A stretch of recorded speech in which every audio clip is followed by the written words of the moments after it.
Welcome to the bottom of the world, SeaWorld style. On this video, we're going to explore SeaWorld Orlando's Empire of the Penguin attraction and habitat. And on top of that, today we get the chance to do one of the up-close tours with the penguins. The journey begins in a pre-show room where we're introduced to a Gen 2 penguin colony and eventually our little mascot named Puck, before spinning off on a trackless ride system through a series of ice caves.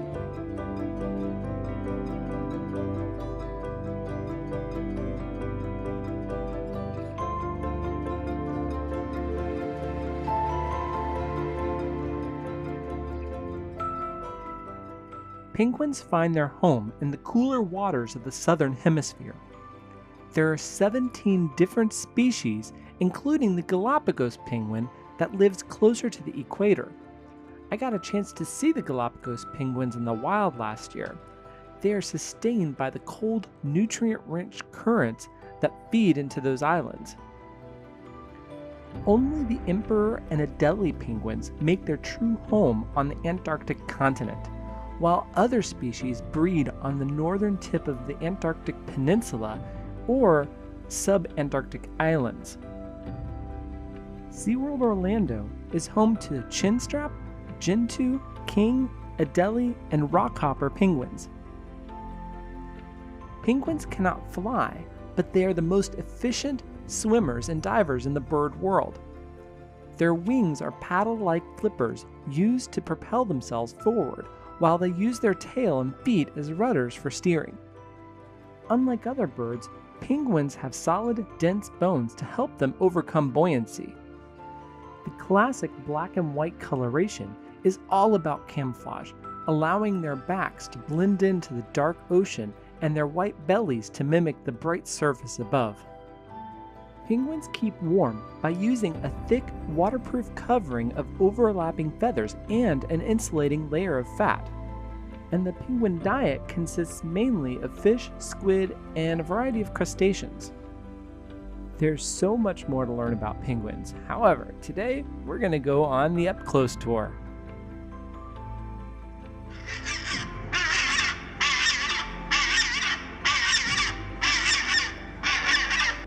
Our tour began as we headed behind the scenes in the Antarctica Exhibit.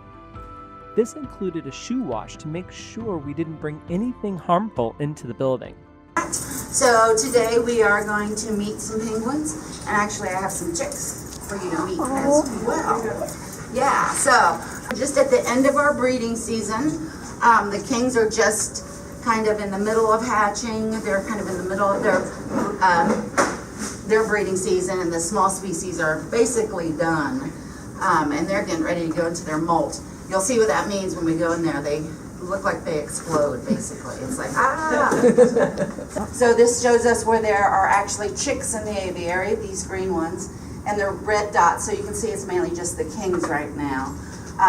The red dots mean they're on, or the blue dots mean they're on real eggs, and then the red dots mean they're on dummy eggs. Sometimes we have to give them fake eggs because they'll lay their egg and they'll look at it like, I'm not ready for this commitment. So we'll pull them, maybe foster them to another pair, or sometimes if we have to, hand raise them. Oh, it's a bummer. When we do that, that means we take them home. Basically, it's just a cooler that's been modified. When we start them off about 96 or 97 degrees Fahrenheit. And even though it's nearly freezing in the exhibit, that is about what the parents incubate them at, that warm. So then as the chick gains weight, he gets hot. So we start dropping the temperature as he tells us. And the way they tell us is they put their little flippers all the way out and their feet straight back. So we can take them in this until it's about 75 degrees Fahrenheit. Then we'll put them in a tub with ice packs. Once they're on the ice packs and then they start getting warm and they're like, we can't, it's too much for us, that's when they start staying here. We have a room where we can put them in and drop the temperature. So we'll take them home till maybe they can tolerate 70 degrees. Then we'll put them in that room and start dropping them until we can move them in with the rookery, the colony that we have here. Right, penguin. These are for the smaller species, and we do give them some krill as well. We do water feedings, which means we dump buckets of water about once an hour in the pool if they're hungry, and then we leave trays on land about 24 hours a day so they can eat as they want to eat. So this is some of we get our fish every day. We thaw it out every day, and it's restaurant quality fish. We do give them vitamins, put them back in for anything that could be lost in the thawing process. All right. So this room just helps us control the temperature in the exhibit a little bit more. It's about 33, 34 in there. They're about to go into their winter, where it will be dark in here almost all the time, and it'll drop down to about 30. Yes. All right.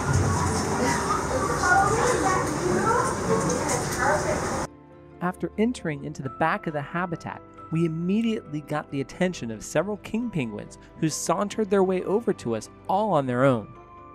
They definitely seemed to be curious about us and were looking for attention. Our guide opened up the gate and let one of the king penguins named Cody in to visit with us humans.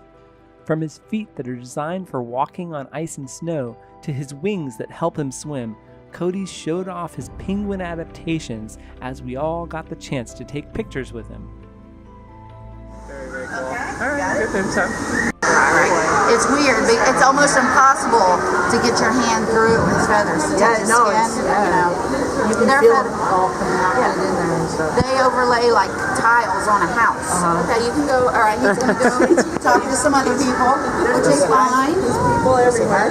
Oh, he's like, let me check out What's some on your shoes? He might try to stand on your foot. He is a mountain climber. He likes to stand on rocks, and don't let him break your ankle. If it gets too heavy, they're very clumsy, but how many times has this happened to somebody? He's pretty much all my cat. He's perching. He thinks he's a songbird. Hi.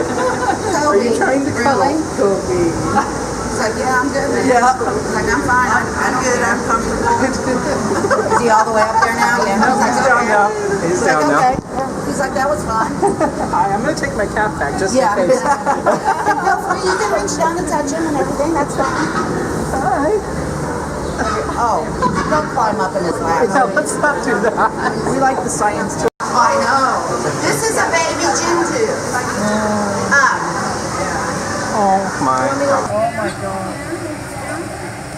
If you guys want to come up and take pet him and stuff, I probably won't have him on the ground. Oh yeah, no problem.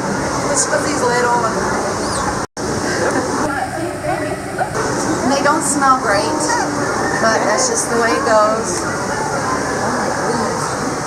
All right, I know. I'm sorry. Okay, I have one more baby to show you, but he's not here. That's okay. Want it unless you want to keep that sweet baby smell. So this is a baby king penguin. So he's about 27, 28 days old, something like that, right? So he's still just a little too young to let people touch. Yeah. Hi baby. Oh, he likes to snuggle. Right? His name's Caspian. King Caspian. He's like, what's going on out here? I'll come down here so you guys can see him well too. It's okay.